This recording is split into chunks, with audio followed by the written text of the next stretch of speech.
We continue now at the top of Daf Pei Dalet Amud Beis Meseches Yevamos. This is Yevamos Daf 84b.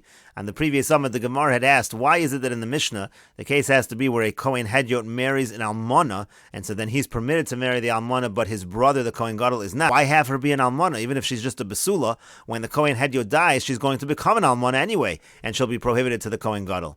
And the Gemara continues here, Maybe you're going to suggest that the Tana of our Mishnah holds that it's the original marriage, that the Yibum is really a continuation of that process from the original marriage. Rashi over here says, Nisuan Harishonim, Shenosa Ach Shemes, meaning when she married the brother who died, her original husband, that marriage, when she then does Yibum, it's really just a continuation of that marriage, and the brother-in-law is taking over for his brother who died. Mapila no Sal Yibum, that's what makes her fall to Yibum. Uvasar Hishait Azlina. Now, if you said that, so then you would actually go by the moment of her first marriage to determine her status, and therefore she had to be an almana when she married the Kohen Hedyot that first marriage.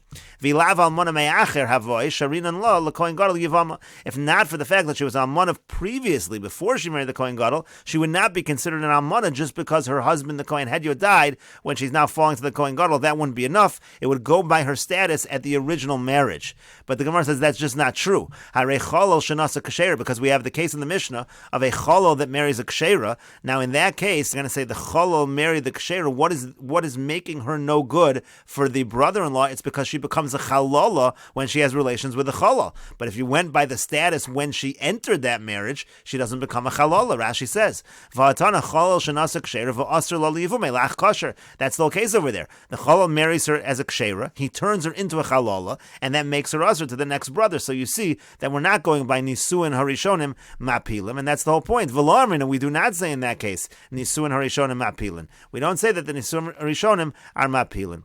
And so the Gemara still is left with this question over here. Why is it that in this case he's marrying an almana? Let him marry a basula. And so the Gemara answers, Havadai mishum seifa. The reason must be because of the seifa. We're lining up that part of the Mishnah with the later part of the Mishnah. Mishum dekaboy lemisna seifa, because at the end of the Mishnah we're going to say Kohen Gadol shenasa es almana. Cases the Kohen Gadol marries an almana. V'yesh loach Kohen Gadol, and he has a brother that's a Kohen Gadol.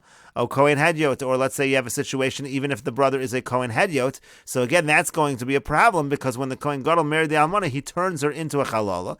And in that case, obviously, Davka Almana, obviously in that case it has to only be an Almana because she has to become a Chalola. Avo Besula Chazile, but if it would be a Besula, that would be fine. So Misham Hachi Katani Almana, that's why it says in this beginning of the Mishnah, it also says Almana. Rashi over here says, Davka almana sheneschalala b'viyoso. It's got to be that she becomes a chalola through the relations. Only in that fashion is she going to be usher to the brother who's the Kohen Hedyot. Because again, it said over there, it could be a Kohen Gadol or a Kohen Hedyot. But if it's a basula, then it would be fine. The yibum would be no problem at all, because in that situation, the original Kohen Gadol that married the almana, she doesn't become a chalola, it wouldn't be a problem.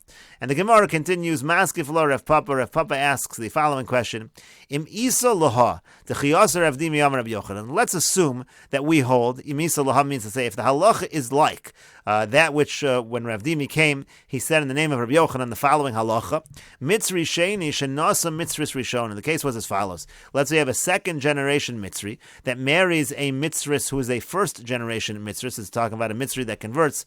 So then again, you have a second generation marrying a first generation woman.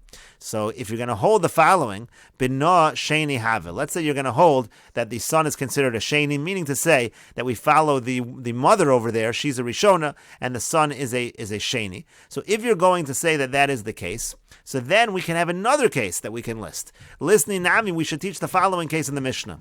Mitzri sheni. Let's say you have a case of a mitzri sheni. Shenasa shtei mitzrios, and he marries two mitzrios. Achas rishona v'achas shniya. He marries one that's a rishona and one that is a shniya. So again, he's a mitzri sheni, marries a rishona and a shniya.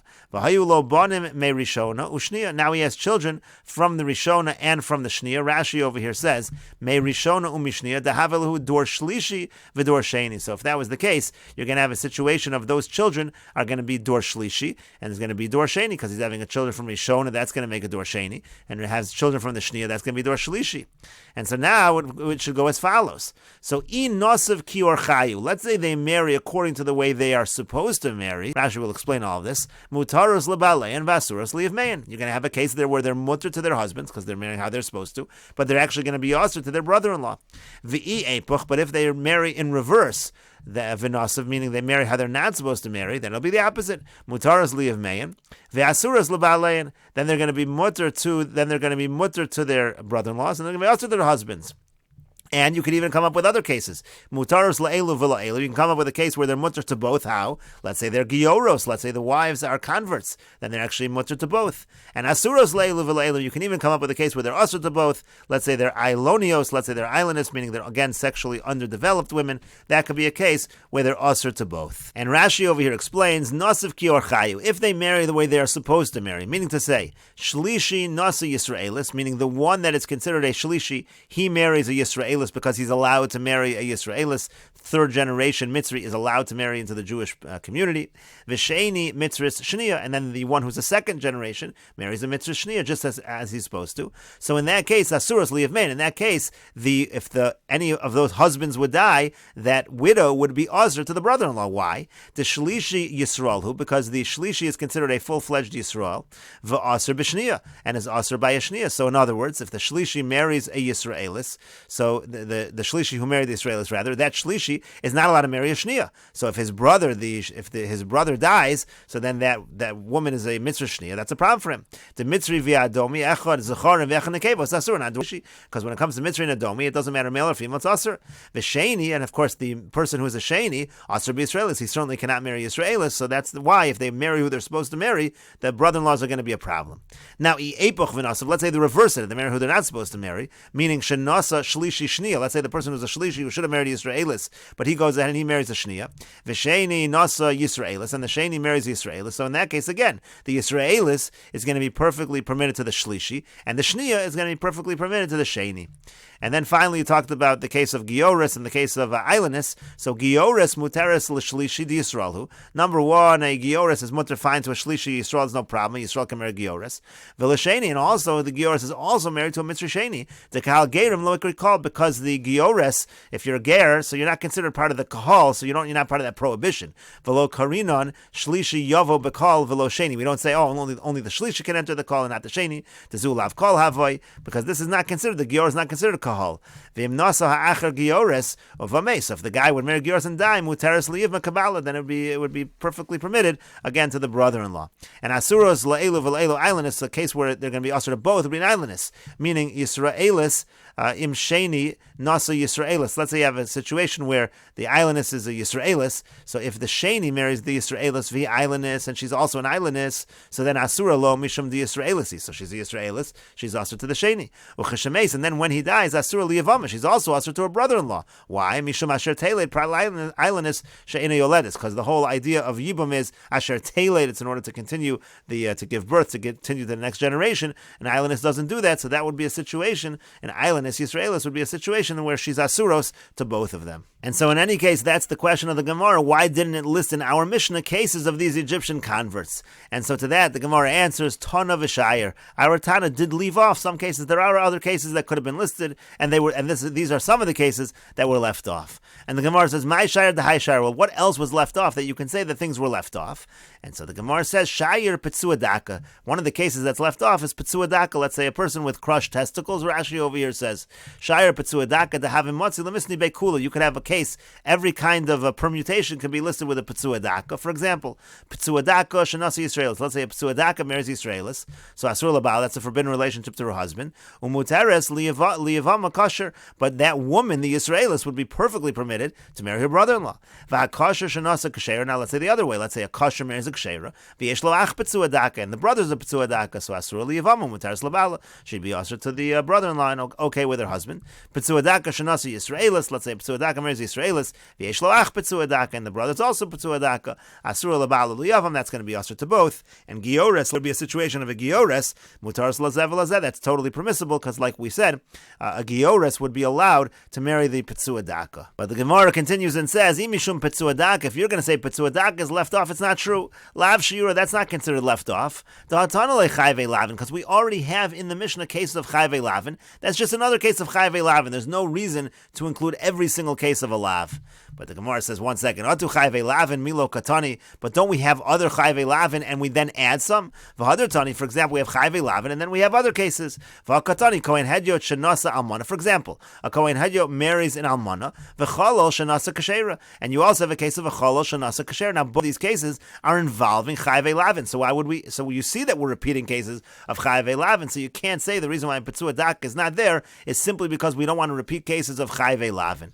And so the Gemara says to that, no, ahu it's trichale. That case over there, meaning you have the case of kohen hedyot shenasa almana. So that's a situation of chayve lavin. Almana is not allowed to marry a kohen gadol. And then you have a situation of a chalol shenasa kashera, turns her into a chalol, and that's also a problem for a kohen. So the Gemara was saying we're just repeating chayve lavin. But the Gemara says now, no, chalol shenasa kashera was needed for a different reason. Ahu it's trichale lashmin, and that was needed to teach us kid Rav Yehuda Amar Rav. It's to teach us the halacha of Rav Yehuda in the name of Rav. The Amar Rav Yehuda Amar Rav, because Rav Yehuda said in the name of Rav, Lo huzaru kasheros lihinase lepsul. And there's no warning against women to marry the psulin. Meaning to say, there's a chiddush over here in the Mishnah, because the Mishnah is saying that the chalol, the kohen who's a chalol, is allowed to marry a kshera, and there's no problem marrying a kshera. The assumption being over here that she's a kohenes. So maybe you would think a kohenes, a bas kohen, is not allowed to marry a chalol. And we're saying no, it's not true. A bas kohen is allowed to marry a chalol. It's just a kohen that's not allowed to marry a chalola, and that really is the chiddush of the Mishnah. But the Gemara continues. We have another repeat of chayve lavin. V'katani chalol shenasa kshera. We have the case again, like we just said, of a chalol shenasa kshera. V'yisrael shenasa bas Yisrael v'yesh lo ach mamzer. But then the Mishnah has another case of a Yisrael who marries a bas Yisrael, regular marriage, but he has a brother that's a mamzer. That's also a situation of chayve lavin.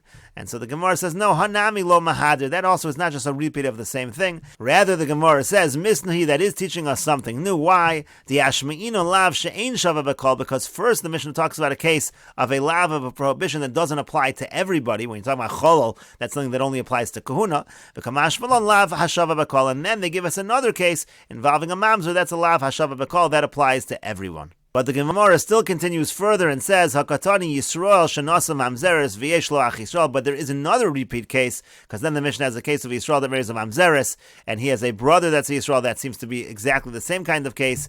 Elolav shmamina tana v'shayar shmamina. So the Gemara says, rather, indeed, you do see that we did leave off things, because again, we left off the case of Petzua Daka, and we see we are repeating cases of chayve lavin. So the fact that we left that off indicates that we can leave other things off as well, like these situations of the Egyptian converts. And the Gemara continues at the two dots, Gufa, returning to what we said above. Amar Rav Yehuda Amar Rav. Rav Yehuda says in the name of Rav, Lo huzaru ksheros li nasi lipsul. There's no problem for ksheros, meaning to say, let's say you have a woman who's a bas kohen. There's no problem for her to marry someone who's going to disqualify her from marrying into the kahuna. So let's say you have a situation of a bas kohen, for example, marrying a cholol. That would be perfectly permissible, even though that's going to render her a chalola, and she'll no longer be able to marry a kohen. And the Gemara says, Lema V'sayale, let's say a support to this from our Mishnah, because our Mishnah has a case of cholol, shenasa kshera, the case of the chol that marries a kshera. What was this case of the kshera? Again, the point of the case was that he's turning her into a chalol, and then she can't marry his brother, who is a kohen, but it seemed to be a permissible marriage in the first place. And my love, is it not? Kohenes, hara'uyalo. We're talking about a kohenes, meaning to say this kshera is not a Yisraelis, the kshera is a kohenes, and we're saying there's no problem with a kohenes marrying a cholol. Umay kshera, kshera lekahuna. And what is it saying? It's saying she's kshera to marry kahuna, even though she's a kohenes, even though she's a bas kohen, she's allowed to marry this cholol. And so the Gemara says, lo, no Yisraelis. What we're talking about over here is, we're actually talking about a Yisraelis. So the case could be that. The case could be a cholol that marries a kshera, meaning a Yisraelis, and then the Yisraelis, so he makes her into chalola, and then we wouldn't necessarily see Rav's chiddush, because Rav's chiddush is specifically talking about kohenes. And the Gemara says, "Umay kshera kshera lekahal." According to that, kshera means that she's kshera to the community. It doesn't mean she's kshera lekahuna. As Rashi over here says, "My kshera kshera lekahuna." Dekaimelon kohen calls man shemotzi lisa bas kohen lo yisa bas Yisrael. There's a general idea that a kohen, if he's able to marry a bas kohen, he should do that and not marry a bas Yisrael.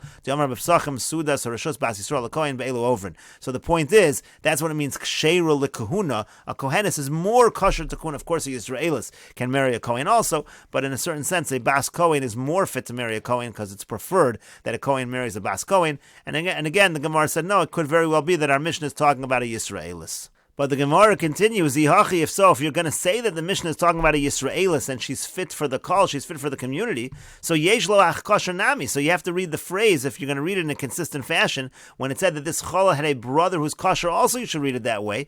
Kosher lakol, it should mean to say that he's kosher to enter the community. But that would be problematic. Mechalal du pasal lakol. That would imply that a challah is not allowed to marry into the community. That's not true. A challah is just somebody, challah is just something that's relevant to the kahuna. It's not relevant to the kahal. So therefore, we're not make any sense to say that the phrase ach kosher is referring to kosher in terms of kahuna, but to say that when we're talking about the woman, we're talking about ksher lakal, we're talking about a Yisraelis. Elalav, rather, is it not Kohen? Obviously, we're talking about the brother who is a kosher, meaning to say he's a kosher in terms of kahuna. Umidahu Kohen, he kohenes, and for the fact that he's a Kohen, obviously the girl also, the woman also is going to be a kohenes in order to keep everything consistent. But the Gemara says, no, midi area, does it really have to be that way? It doesn't have to be consistent. Hakadisa, vakadisa, could be you read each phrase the way it's meant to be taken in its proper context. And so again, we're talking about the situation where the chalal married Yisraelis who's kshera. That just means she's kshera to marry into the community. And when it talks about the fact that the chalal has a brother who's kosher, that means to say that he's a kohen who is not a chalal. It doesn't have to necessarily be consistent in terms of what the word kosher actually means. And the Gemara continues, Mosiv Ravin Bar Nachman. Ravin Bar Nachman asks the following question from a Brisa. Brisa says, Lo yikachu, lo yikachu. When it talks about the women that a Kohen cannot marry, it says the word lo yikachu twice. Melamed sho'isha muzheres al yedeo ish. That comes to teach us that the woman is warned just like the man is warned. Rashi over here says, Lo yikachu, lamali lemechtav lo yikachu trei zimni. Why does it have to say lo yikachu twice? Lahazer isha al yedeo ish. It means to warn the woman through the man. Kasal gadaitach. And what we think it means now is exactly our issue. Lahazir kashero shelo yinasu lechalolim. We think that it means to say that if you have a woman who's a kohenes, who's ksheris, she's not allowed to marry a cholol. That's what we think this pasuk, this brisa is teaching us. And so the Gemara says, no, that's not what it means. Amar Rava says, you know what this brisa means? It means as follows. Kol hecha dehu muzar. It means anytime that he's warned, he muzheres, then she is warned. V'chol hecha dehu lo muzar. In a situation where he is not warned, he lo mizdara, so she's not warned as well. And Rashi over here explains, Amar Rava says, Kol hecha v'haikra lav lahazir ksheros asi. It's not talking about women that are ksheros. Ela psulas. We're actually talking about psulas. Shaloli nase ksherim, that they shouldn't marry ksherim, meaning shekashem sha'kohen muzar shalolikach zona v'chalala. Means very simple. Just like a kohen's not allowed to marry a zona or a chalala, kachi, so too the zona and the chalala muzar shaloti so'enu. She's warned not to marry him. In other words, it just comes to teach us that the prohibition goes both ways. There's a prohibition on the kohen to marry these women that he's not supposed to marry, but the same prohibition also exists on the women as well. But the Gemara says, 1 second, but is that really learned from this pasuk of lo yikachu? Midir Rav Yehuda Amar Rav nafka. We already have a source for that. It's learned from Rav Yehuda in the name of Rav. The Amar Rav Yehuda Amar Rav, because Rav Yehuda says in the name of Rav, it's also taught the same thing in the Tana Devei Shmuel. It says isha ki yasmin kol chatos adam. It says if a man or woman does any of these sins, and the pasuk hishva hakasav isha leish, we learn out that the pasuk compares the woman to the man. L'chol onshin shabbat Torah, a general thing for all punishments in the Torah. As Rashi over here says, onshim lav v'kares. We're talking about onshim, we're talking about lav and kares. Aval asay lo have onesh. If you violate an asay, that's not called an onesh. Hilkach mitzvahs asay shazman grama. That's why by mitzvahs asay shazman grama, women are not the same as men. Noshim peturos, women are patur from those. Aval lo asay, when it comes to a negative commandment, bein shazman grama, bein shalo azman grama, noshim chayavos is the general thing that the warning applies to both. And so the Gemara says, no, imeahi. If you only had that pasuk of isha, so have amino lav hashava b'kol. I would say that only applies to a lav that applies to everyone in general. Rashi over here says lav de kahuna eino shava b'kol. When it comes to lav that has to do with kahuna, that's not for everybody. That's specific to kohanim. She'ein noagan b'Yisrael, doesn't apply to Yisraelim. Hilkachi lo ashmina lo yikachu avezlin l'kulo miftur nashim. Therefore, if not for lo yikachu, I would have said that in these cases over here dealing with kahuna, it would not apply to women. Avolav she'eino shava b'kol lo. I would think by a lav she'eino shava b'kol, maybe it does not apply, and that's why the pasuk says lo yikachu. That's why we need to learn it from lo yikachu, and we'll continue with this discussion in the next video on Daf Pei Amud Aleph.